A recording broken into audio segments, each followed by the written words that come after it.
안녕하세요, 여러분. 오늘은 여러분들 중간고사 대체 과제였던 고전소설을 영웅의 12단계로 각색을 해서 제출을 하는 과제를 가지고 수업을 진행을 하려고 합니다. 오늘 발표자들은 수업 시간에 공지했던 대로 어, 네, 해당 발표자들이 발표를 할 거고요. 여러분들이 순서대로 발표하는 내용을 들으시고 발표자들 중에 가장 인상 깊었던 발표를 하나 선정해 주셔서 왜 그것이 인상 깊었는지에 대해서 이유를 짤막하게 써 주면 좋을 것 같습니다. 분량은 한 3 줄에서 5줄 정도면 될 것 같아요. 이 발표 내용을 다 듣고 나서 제가 이 전체적인 총평을 할 건데요. 그 총평에 맞춰서 여러분들이 해야 될 과제가 있습니다. 그 과제를 여러분들이 네, 이번 주말까지 작성해 주시면 될 것 같습니다. 제가 보고 '괜찮다.'라고 싶은 학생의 작품은 수업 시간에 발표를 한번 시켜 보려고 해요. 그래서 수업 시간에 얘기를 한번 해 보고 네, 발표를 한 작품만 네, 발표를 시키려고 합니다. 그러면 친구들이 준비한 발표 내용 다 함께 보도록 하겠습니다. 안녕하십니까. 피노키오와 도끼 이야기에 대해서 발표할 고채원입니다. 제가 지금부터 발표할 피노키오와 도끼는 이탈리아의 동화 피노키오와 한국의 동화 금도끼 은도끼를 합쳐 각색한 이야기입니다. 인간이 된 피노키오는 제페토 할아버지가 돌아가신 후 할아버지를 추억하며 자신과 같은 살아있는 나무로 된 목각 인형을 만들었습니다. 피노키오는 자신이 만든 나무 인형을 할아버지의 무덤에 가져다 놓기 위해 산을 오르다 돌부리에 걸려 넘어져 그만 나무 인형을 연못에 빠뜨리게 되었습니다. 깜짝 놀란 피노키오는 곧바로 연못 앞에 울며 주저앉아 있었습니다. 그러자 연못에서 산신령이 나타나 무슨 일이냐고 묻자 할아버지께 드리려던 인형을 연못에 빠뜨렸다고 말했습니다. 그 말을 들은 산신령은 연못으로 다시 들어가 금으로 된 인형을 들고 나오더니 이 인형이 연못에 빠뜨린 인형이냐고 물었습니다. 그러자 피노키오는 욕심이 생겨 금으로 된 인형이 자신의 인형이라고 말했습니다. 아직도 거짓말을 일삼는 피노키오에게 산신령은 잘못을 뉘우치지 못했다며 다시 코가 길어지는 벌을 내리고 정말로 잘못을 뉘우친 뒤 다시 찾아오라고 말하였습니다. 다시 코가 길어진 피노키오는 엉엉 울며 산을 내려가는데 그러던 중 산신령에게 금도끼와 은도끼를 선물받아 부자가 된 나무꾼을 만났습니다. 나무꾼은 피노키오에게 무슨 일이냐고 물으며 피노키오를 자신의 집으로 데려가 따뜻한 밥과 포근한 이부자리를 제공해 주었습니다. 나무꾼의 호의에 감동을 받은 피노키오는 나무꾼에게 제페토 할아버지가 남겨주신 살아있는 나무를 선물로 주고 자신의 잘못을 깨닫게 되었습니다. 잘못을 깨달은 피노키오는 다시 연못으로 돌아가 연못에 금으로 된 인형을 빠뜨리며 똑같은 잘못을 알고도 또다시 저지른 것이 자신의 가장 큰 문제라며 더 이상 같은 잘못을 하지 않겠다고 말하였습니다. 이 이야기를 듣고 나온 산신령은 잘못을 뉘우친 피노키오의 코를 원래대로 돌려주고 목각 인형도 찾아주며 같은 잘못을 되풀이하는 것은 실수가 아닌 고의라고 말하며 다시는 나쁜 마음을 가지고 일부러 잘못을 저지르지 말라고 말합니다. 다시는 같은 잘못을 되풀이하지 않기로 결심한 피노키오는 자신이 만든 목각 인형을 들고 할아버지의 무덤으로 돌아가 할아버지께 자신에게 있었던 일을 말하며 잘못을 뉘우치자 피노키오가 살아있는 나무로 만들었던 목각 인형이 움직이며 말을 하기 시작하였습니다. 피노키오는 진심으로 잘못을 뉘우친 자신을 보고 할아버지가 주신 선물이라 생각하며 새로운 목각 인형에게 제페토라는 이름을 지어주고 함께 행복하게 살았습니다. 감사합니다.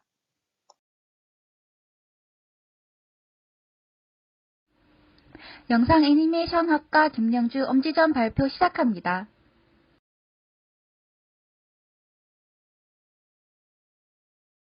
사용한 이야기 공주 은혜갚음같이 도깨비와 호리병을 사용하였습니다. 색한 이야기. 긴 세월을 외롭게 보낸 노인은 아이를 가지게 해달라는 소원을 빌게 됩니다. 그때 선녀가 나타나 씨앗을 주며 이 씨앗에서 비범한 아이가 태어나게 될 테니 정성스레 돌보라 말하며 사라집니다. 선녀의 말대로 씨앗을 심으니 꽃이 피고 그 안에서 작은 아이가 태어나게 됩니다. 노인은 작은 아이에게 사랑스러움을 느끼며 엄지공주란 이름을 지어주게 됩니다. 노인은 엄지공주가 잠들기 전 하루도 빠짐없이 책을 읽어주는 등 정성을 다해 키웠고, 엄지공주는 책들 속에 나오는 주인공들처럼 모험을 하고 많은 사람들을 만나고 싶어 했습니다. 하지만 밖은 현재 도깨비들이 사람들을 납치해가는 흉흉한 분위기였고, 어렵게 아이를 가지게 된 노인은 남들보다 작은 체구를 가진 엄지공주가 혹여 다칠까 집 밖으로 나가지 못하게 합니다. 엄지공주는 바깥으로 나가지 못하게 하는 어머니의 과보에 답답함을 느끼게 됩니다. 그러던 어느 날 엄지공주는 창문으로 밖을 구경하다 까치의 알을 잡아먹기 위해 나무를 타고 올라가는 구렁이와 알을 지키려는 까치를 발견하게 됩니다. 도움을 요청하려 했지만 어머니는 외출 중이었기 때문에 집안에는 아무도 없었습니다. 엄지공주는 용기를 내 까치를 도와줘야겠다 마음을 먹고 참기름을 들고 처음으로 바깥으로 나가게 됩니다. 엄지공주는 평소 집안 가구들을 타고 다니던 솜씨로 나무에 능숙히 올라가 참기름을 나무 기둥에 흘려보냈습니다. 구렁이는 참기름 때문에 나무를 오르지 못하고 결국 알을 포기하고 사라집니다.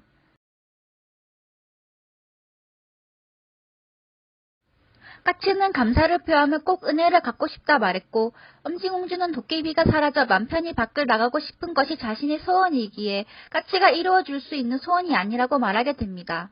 그 말을 듣자 까치는 그렇다면 엄지공주가 도깨비를 물리칠 수 있도록 도와주겠다 말합니다.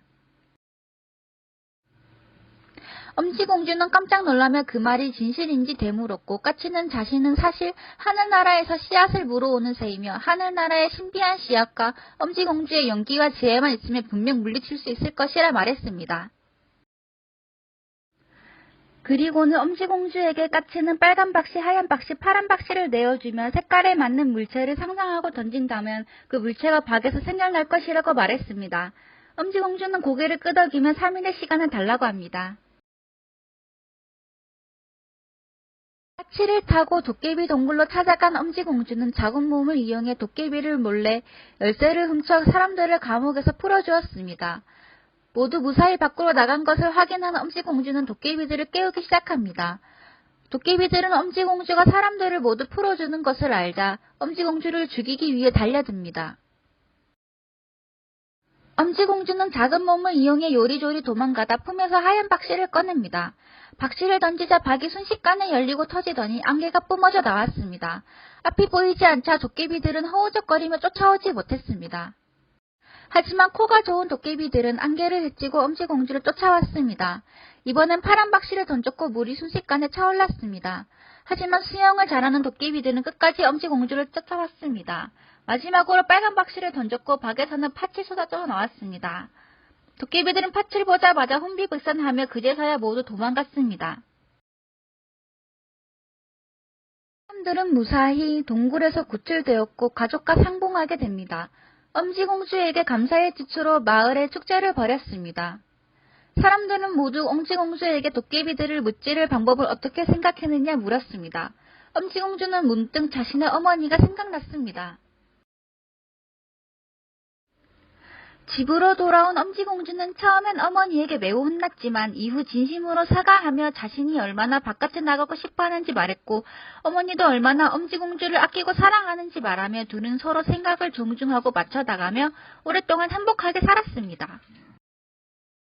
엄지전 PPT 발표 마칩니다. 감사합니다.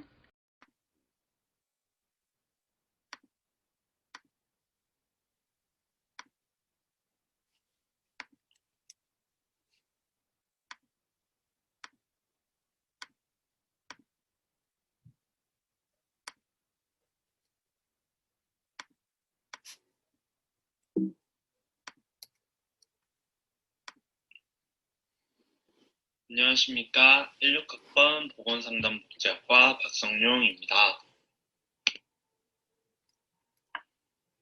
육지의 왕자인 신봉사와 진정한 사랑을 위해 노력하는 인어공주는 신봉사의 눈을 뜨게 할 수 있을 거라고 알고 있었고, 그렇게 만들 수 있을 거라고 생각했지만, 신봉사가 평생 눈을 못 뜬다는 충격적인 이야기를 듣고 배신감을 느껴 여정을 결심하게 됩니다.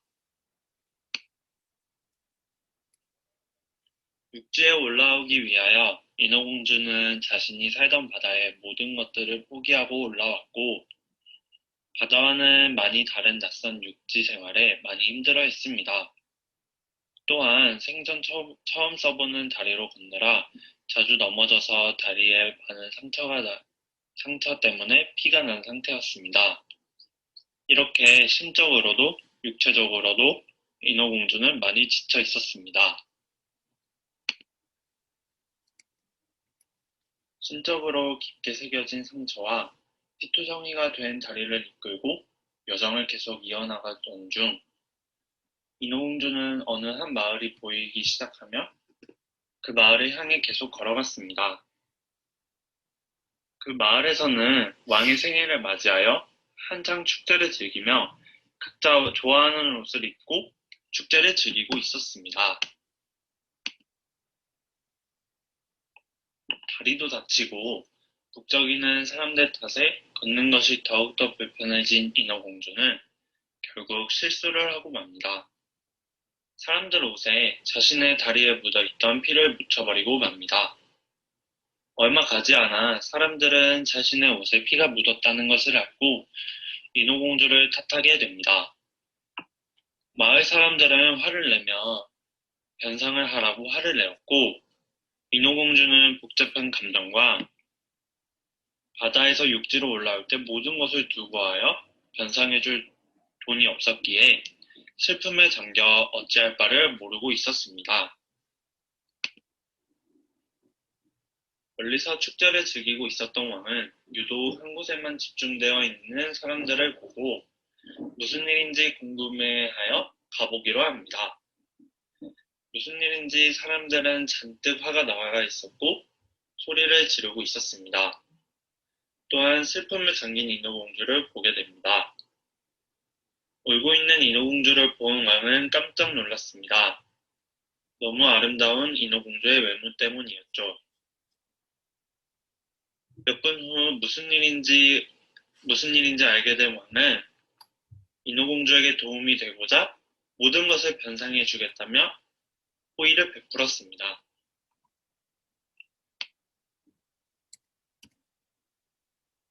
하지만 신청이에게 한번 배신당하여 사람을 쉽게 믿지 않겠다고 다짐한 여정이었기 때문에 인어공주는 왕의 호의를 거절하게 됩니다. 하지만 이런 거절에 너무 당황스러웠던 왕은 충격에 빠집니다. 잘생기고 부자이면 다 좋아할 줄 알았던 왕자는 이런 사람도 있구나 라고 생각하며 더욱더 빠지게 됩니다.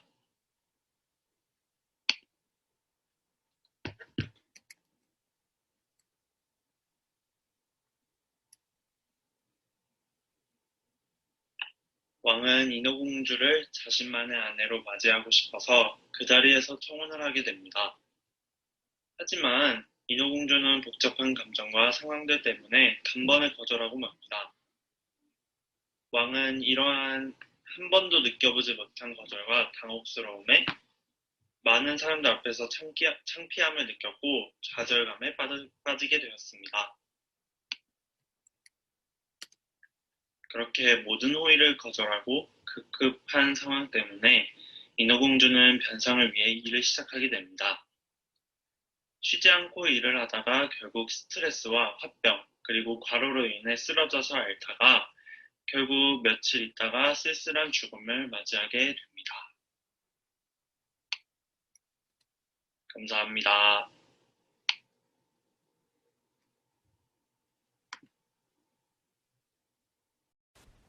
안녕하세요. 미디어 문해창작학과 17학번 유은빈이라고 합니다. 저는 원형 이야기를 백설공주로 하고 델라공주 이야기라는 영웅 이야기로 변주해봤습니다. 옛날 어느 날 사가나라의 델라공주가 태어났어요. 시간이 흐르고 델라공주가 성인이 되자 공주의 부모님이 공주에게 마법 거울에 대한 이야기를 해줬어요. 마법 거울에게는 주변 왕국들에게 일어나는 모든 일들을 사실대로 말해주는 힘이 있었어요. 그래서 모든 나라들이 다 탐을 내고 있는 물건이었대요. 그러나 마법 거울은 힘이 있는 사람들만 가질 수 있는 신성한 물건이었는데 델라 공주의 어머니에게는 그 힘이 있었대요. 그러던 어느 날 옆나라 마녀는 공주의 어머니에게 독사가를 준 뒤 잠을 재우고 마법 거울을 훔쳐갔었대요. 델라 공주의 부모님은 마녀가 마법 거울을 다룰 힘이 없다고 생각했대요. 그래서 금방 거울이 사과나라에 돌아올 것이라고 했죠. 하지만 마법 거울은 돌아올 생각을 하지 않았대요. 델라 공주의 부모님은 수소문에 예언 능력을 가진 백성을 찾았어요. 그 사람이 말했어요. 마법 거울을 가져간 마녀가 독사가로 왕비님의 힘을 빼앗아갔어요. 왕비님은 더 이상 마법 거울을 소유할 능력이 사라진 것이지요. 하지만 왕비님께서 공주님을 낳으신다면 마법 거울을 가진 힘이 공주님에게 생길 것이에요. 델라 공주의 부모님은 델라 공주에게 마법 거울을 찾아와 달라고 부탁했어요. 이 말을 들은 델라 공주는 생각에 빠졌어요. 이제 막 성인이 된 델라 공주였기 때문에 무서움이 컸죠. 델라 공주는 부모님에게 말했어요. 어머니, 아버지, 저는 가고 싶지 않아요. 마법 거울 없이 나라를 잘 다스릴 수는 없는 건가요? 델라 공주의 부모님이 말했어요. 아가, 소문을 들은 백성들이 옆나라로 많이 떠났단다. 마법 거울이 주는 힘은 물론이고 믿음도 달려있는 문제야. 그러니까 네가 꼭 다시 찾아와야 한단다. 델라 공주는 그 말을 듣고 며칠 동안 생각에 빠져 있었어요. 그러던 어느 날 예언자가 델라 공주를 찾아왔어요. 공주님, 저는 사과나라에 살고 있는 예언자예요. 마법 거울을 잃은 사과나라는 힘이 없어졌어요. 백성들이 있어야 나라가 있는데 백성들도 떠나고 남아있는 백성들도 왕비님께 실망을 많이 하고 있답니다. 마법 거울이 우리나라를 지켜준다고 믿고 있었으니까요. 공주님만이 백성들에게 믿음을 주실 수 있답니다. 그 말을 들은 델라 공주는 한번 용기를 내보기로 결심했어요. 그리고 이건 공주님께 드리는 선물이에요. 왕비님께서 힘을 잃으셨던 그 독사가랍니다. 마녀가 더 이상 마법 거울을 소유할 수 있는 힘이 있어서는 안 돼요. 아셨죠? 델라 공주는 예언자가 준 독사가를 갖고 자신을 옆에서 도와주는 신하들과 함께 옆나라로 떠났어요. 옆나라에 들어가려고 할 때 문지기가 나타났어요. 문지기가 이 나라에 들어가기 위해서는 문제를 맞춰야 한다고 했어요. 문지기가 문제를 냈어요. 아침에는 4발, 점심에는 2발, 저녁에는 3발인 것은 무엇일까요? 델라 공주는 생각에 잠겼어요. 시간이 흐르고 델라 공주가 말했어요. 정답은 사람이에요. 태어나자마자 기어다닐 때에는 4발, 커서 걸어다닐 때에는 2발, 늙어서 지팡이를 집으면 3발이 되죠. 그 말을 들은 문지기가 문을 열어줬어요. 옆나라에 들어가자 많은 사람들이 델라 공주를 째려봤어요. 옆나라로 집으로 옮긴 백성들은 마법 거울이 델라 공주에게 가는 것을 두려워했기 때문이었죠. 그중 몇 명은 사과나라로 마법 거울이 돌아가는 것을 바라고 응원을 보내기도 했어요. 하지만 영문을 모르는 델라 공주는 마녀의 성으로 발걸음을 옮겼어요. 마녀의 성에 들어가는 건 어렵지 않았어요. 델라 공주는 조금 이상하다고 생각했어요. 신하들과 떨어져서 마법 거울을 찾기로 했어요. 혼자 돌아다니던 델라 공주는 한 방으로 들어가게 되었어요. 방에 들어가자 마법 거울이 보였어요. 마법 거울 옆에는 마녀도 있었어요. 마녀는 델라 공주를 보자마자 칼을 들고 다가왔어요. 델라 공주는 깜짝 놀라 비명을 지르며 마녀를 피해 이리저리 도망다녔어요. 소리를 듣고 신하들이 공주에게 달려왔어요. 신하들이 도와줘서 델라 공주는 마녀에게 벗어날 수 있었어요. 신하들과 델라 공주는 힘을 합쳐 마녀를 포박하는 데까지 성공했어요. 델라 공주와 신하들은 마법 거울을 챙기고 독사가를 마녀에게 억지로 먹인 뒤 성을 빠져나왔어요. 마녀 나라의 백성들은 마법 거울을 갖고 사과나라로 가는 델라 공주를 목격했어요. 백성들은 짐을 싸서 사과나라로 앞다퉈 옮겨가려고 했어요. 델라 공주는 마법 거울에게 물었어요. 사과나라에서 백성들을 받아줘야겠지? 마법 거울이 대답했어요. 그럼요, 공주님. 백성들과 함께 사과나라로 돌아가야 해요. 이를 본 문지기들은 나가려는 백성들을 막았어요.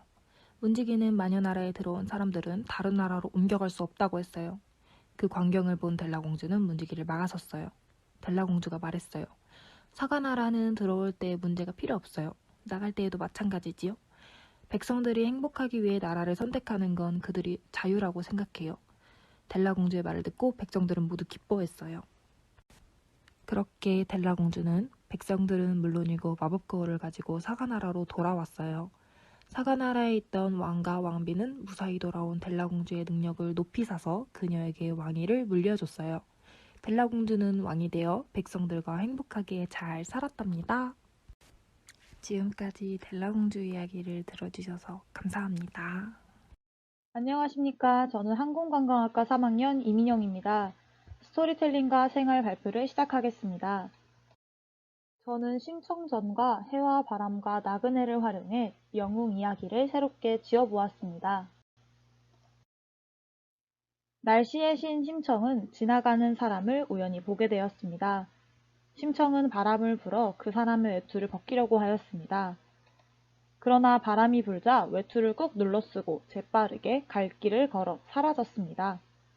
그 모습을 본 심청의 언니 오빠들은 그것 하나 제대로 하지 못한다며 비웃었습니다. 그럼 언니가 해보라며 큰 소리를 쳤고 언니는 태양을 내리쬐어 남자가 옷 모두를 벗게 만들었습니다. 자존심 상하고 속상한 심청은 자신의 뜻대로 움직여주지 않는 인간이 괘씸해졌습니다. 그래서 인간들에게서 비를 빼앗아 버렸습니다. 인간 세상은 메말랐고 가뭄에 힘들어졌습니다. 인간들이 슬퍼하며 고통받는 소리는 신들의 왕에게까지 들리게 되었습니다. 왕은 너가 망가뜨린 세상에서 직접 살아보라며 심청이를 인간 세상으로 보내버렸습니다. 심청이는 신이었던 기억을 잃고 인간 세상에서도 가장 가난한 집 아이로 태어나게 되었습니다. 눈먼 홀아버지 밑에서 심청이는 남의 집 일을 도우며 간간히 먹을 것을 받아 생활하였습니다. 그리고 그렇게 어려운 와중에도 자신보다 어린 아이들이 굶주리고 있는 모습을 보면 항상 도와주었습니다. 심청이의 착한 행실은 아름다운 얼굴만큼이나 동네에 소문이 자자했습니다. 그런 심청이의 모습을 본 부잣집 김대감은 심청이를 첩으로 들이고 싶어 했습니다. 김대감은 평소에 부자임에도 가난한 사람을 돕지 않고 인정이 없어 욕심쟁이로 유명한 사람이었습니다. 심청이는 아버지를 위해 김대감의 집으로 들어가야 하는지를 고민하였습니다. 임금은 꿈을 통해 인당수의 인간 재물을 바치면 가뭄이 멈출 것이라는 신의 음성을 듣게 되었습니다. 그래서 전국에서 인당수에 바칠 사람을 찾아다니기 시작했습니다. 임금은 재물이 되는 사람에게는 그 가족들에게 부와 명예를 안겨주겠다고 했습니다. 그러나 시간이 지나도 인간 재물은 나타나지 않았고 충신이라 말하던 신하들도 본인들이 재물로 바쳐지기는 싫었습니다. 임금은 화가 나 다리를 제일 먼저 건너는 사람을 제물로 바치라고 말했습니다. 다리를 가장 먼저 건넌 사람은 심청이의 동네 어린아이였습니다. 그리고 그 아이가 끌려가는 것을 본 심청이는 자신이 제물이 되겠다며 대신 데려가 달라고 부탁했습니다. 심청이의 모습에 동네 사람들은 모두 눈물을 터뜨렸습니다. 임금은 어린아이 대신 제물이 되겠다고 지원한 심청의 이야기를 들었습니다.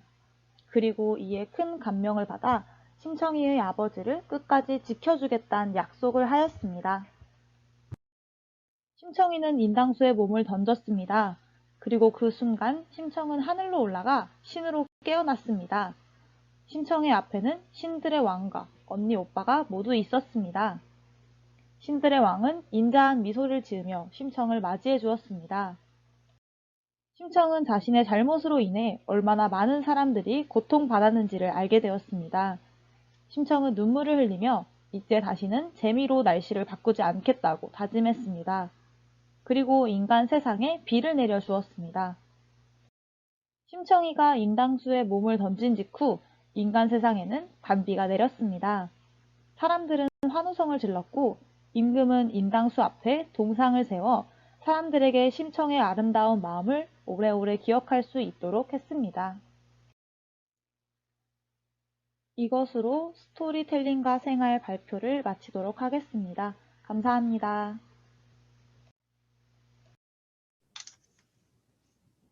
안녕하십니까. 방사선학과 최호준입니다. 제가 각색한 소설의 원작은 심청전입니다. 슬라이드별로 나오는 주황색 물풍선이 이야기의 전개 과정입니다. 그럼 심청전을 각색한 신봉전의 이야기로 들어가 보겠습니다. 심청은 어려서 어머니를 여의고 눈이 먼 아버지 신봉사 밑에서 힘겹게 자랍니다. 심청이가 13번째 생일을 맞이하던 날 아버지에게 묻습니다. 엄니는 언제 돌아와요? 아버지 신봉사는 어린 심청에게 선의의 거짓말을 해두었습니다. 어머니가 외국으로 일을 하러 갔다고 말입니다. 그래서 곧 돌아올 것이라고 항상 말했습니다. 어머니 없이 쓸쓸하게 자라는 심청이를 안타깝게 여긴 아버지 신봉사는 생각하게 됩니다. 나 신봉사, 내 딸 심청이를 위해서라도 빨리 재혼을 해야겠구려. 마을의 인꼬부부로 소문났던 신봉사 부부, 아내의 갑작스러운 죽음에 새로운 철을 맞이할 마음의 준비가 되어 있지 않았던 신봉사는 딸을 위해서 결심을 하게 된 것입니다. 그의 결심에 귀추가 주목되는 것입니다. 재혼을 결심한 신봉사는 남경상인을 찾아가서 원하는 만큼의 재물을 줄 테니 좋은 철을 알아봐 달라고 합니다. 세상을 떠난 철을 잊지 못한 채 힘들어하던 신봉사가 새로운 철을 맞이하겠다는 소식을 듣고 놀라움을 금치 못하는 상인들이었습니다. 또 구두쇠 신봉사의 입에서 얼마면 되겠냐는 말에 상인들은 다시 한번 놀라게 됩니다. 남경상인은 고민 끝에 장승상 부인을 소개해줍니다. 그리고 둘은 곧 재혼합니다. 장승상 부인이란 심청전의 원작 중에 완판에 등장하는 인물로 착한 마음씨를 가진 채 심청이를 도와주는 재혼하는 처입니다. 장승상 부인 또한 신봉사의 넉넉한 재물에 재혼을 결심하게 되고 심청이라는 딸에게도 잘하게 됩니다. 재혼 후에 딸 심청에게 노력하는 장승상 부인을 보면서 신봉사 또한 마음을 다잡게 됩니다. 장승상 부인이 집에 들어오고 나서 행복해하는 심청이를 보면서 신봉사 또한 잊기 힘들었던 전 철을 점차 잊으려고 노력하게 되는 것입니다. 심청을 위한 아버지 신봉사의 재혼 결심 덕분에 만들어진 새로운 가족 3명은 남부럽지 않은 행복한 나날을 보내게 됩니다. 그러던 어느 날 유난히 아침 햇살이 굉장히 밝던 날이었습니다. 심청이가 아침 햇살을 이겨내지 못하고 눈을 뜨려고 하는데 심청이의 방에서 울음소리가 들리게 됩니다. 앞이 보이질 않아. 어느 날 아침에 눈이 떠지지 않는 심청이인 것입니다. 맹인 신봉사에게 유전적인 영향을 받아서 후천적으로 맹인이 되어버린 것입니다.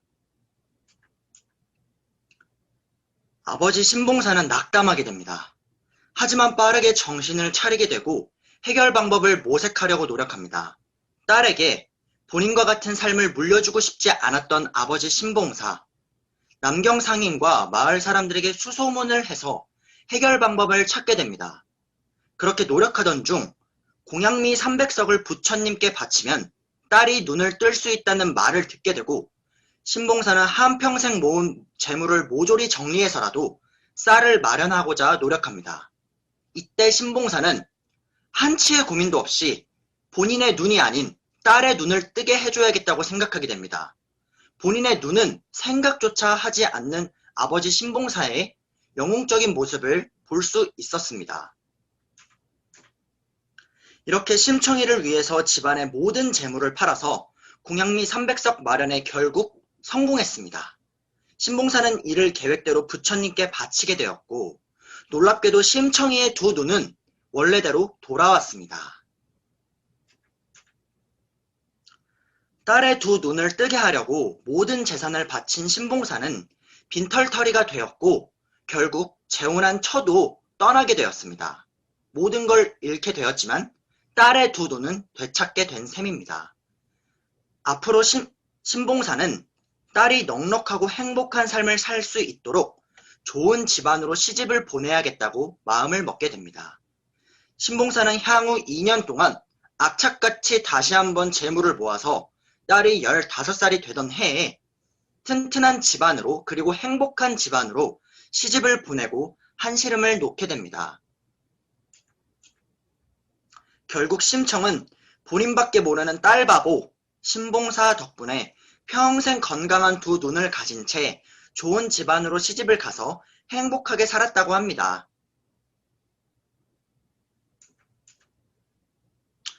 심청이를 위해서 재혼을 하고 눈을 뜨게 하는 방법을 알자마자 본인이 아닌 딸부터 생각하는 아버지의 위대한 사랑. 이를 통해서 본인은 생각합니다. 영웅 신봉사처럼 이 세상의 모든 부모님은 자식들의 영웅이라고. 부모님께서 해주시는 평범한 사랑, 자식으로서 감사하는 마음을 가지면 좋을 것 같다고 생각합니다. 네, 이상 발표 마치겠습니다. 감사합니다.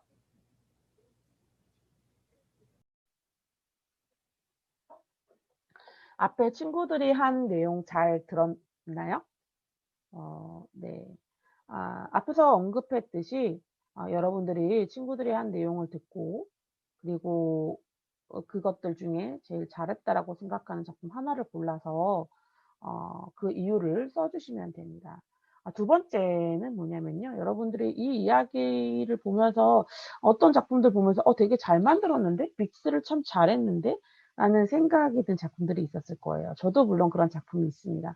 그런데 미리 얘기하진 않겠습니다. 왜냐하면 제가 이야기를 하게 되면 여러분들이 작품을 판단하는 게 흐려질 수 있기 때문에 제 의견을 빼도록 하겠습니다. 다만 수업 시간에는 이야기할 거예요. 이 작품 되게 잘 만들었다 라고 얘기를 할 것 같아요. 근데 지금은 여러분들이 평가를 해야 되기 때문에 이야기하지 않겠습니다.